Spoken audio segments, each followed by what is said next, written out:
So ఈ open plots గురించి చెప్పండి.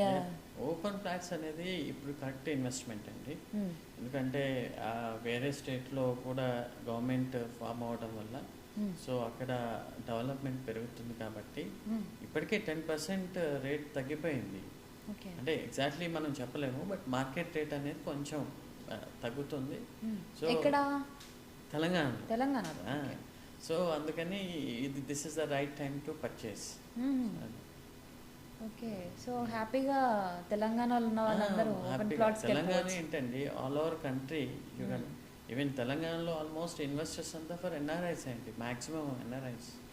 సో తెలంగాణ పీపుల్ ఇన్వెస్ట్ చేసేది తక్కువ, ఎందుకంటే they have their own shelter in Telangana. అవును. సో అందుకని ఇన్వెస్ట్మెంట్ తక్కువ ఉంటుంది. మ్మ్. ఎక్కువ అదర్ స్టేట్స్, అదర్ కంట్రీస్ నుండి సెటిల్ అయిన పీపుల్, తర్వాత